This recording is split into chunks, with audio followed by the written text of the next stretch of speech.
Toulon, 9 février 1902, Paris, 15 décembre 1941.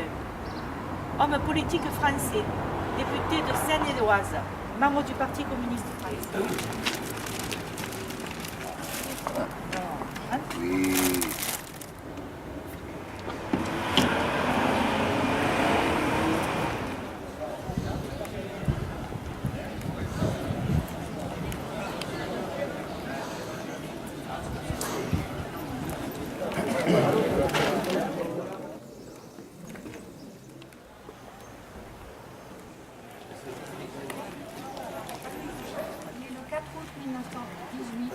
Torturé et fusillé par les Allemands le 13 juin 1944.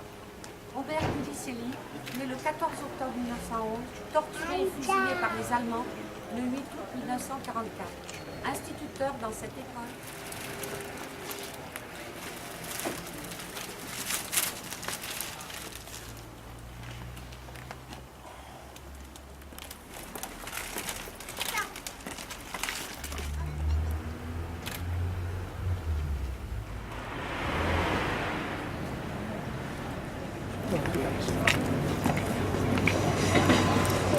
Avenue du 8 mai 1945, maréchaux Leclerc, Delattre de Tassigny, Juin, Koenig, libérateurs de la France. À tous ceux qui libérèrent la France du fascisme et du nazisme, maréchaux de France ou sans grade, résistants connus,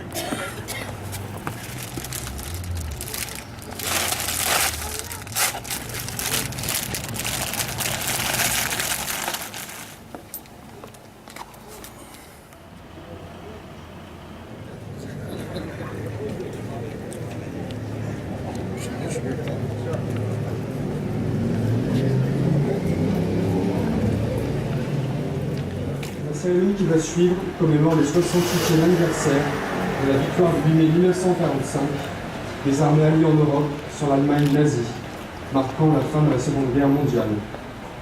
Cette cérémonie débutera par les discours. Message de l'UFAC du 8 mai 2013.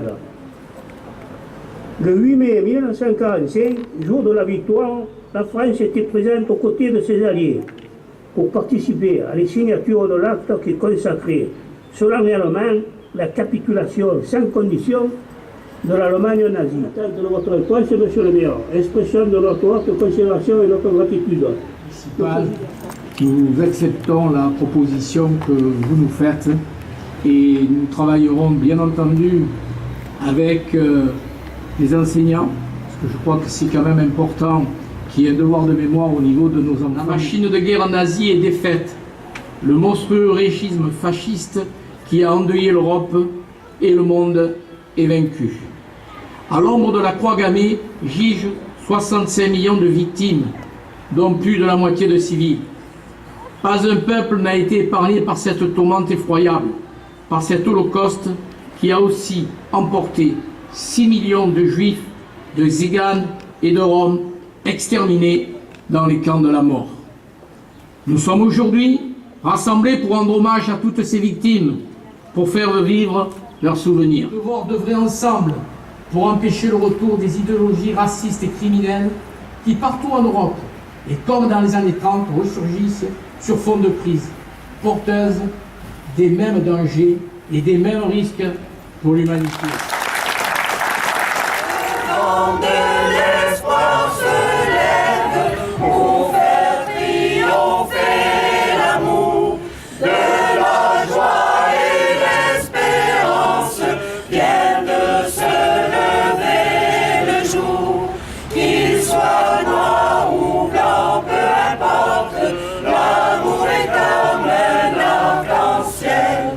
Main dans la main, chacun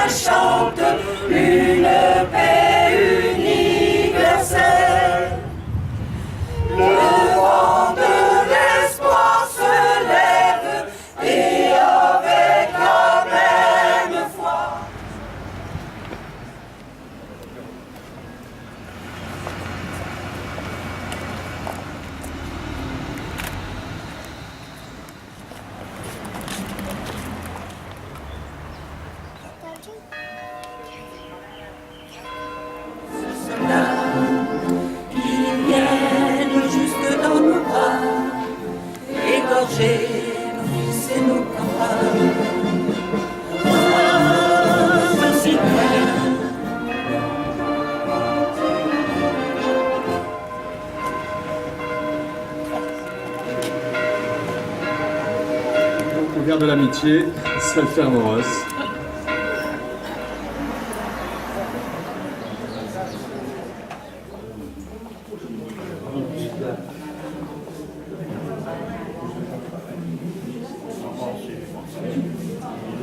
L'association des philatélistes ainsi que l'association des anciens combattants qui nous ont permis donc de réaliser cette exposition, notamment donc Roger Maria, et qui va donc vous expliquer un peu comment s'est mis en place cette exposition.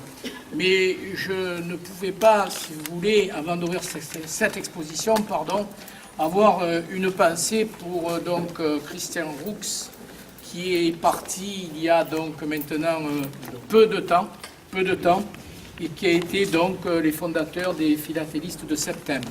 Je pense qu'il aurait été aujourd'hui très content d'être parmi nous, et nous avons tous une très grande pensée pour lui. Voilà, je passe la parole à... J'avais 6 ans, depuis quelques jours, le 27 mai 1944, lorsque je vois en fin de matinée des avions en nombre important qui lâchent sans arrêt des bombes sur Marseille. Le soir, en rentrant, mon père, qui participait à la défense passive, nous dit « c'est un désastre ».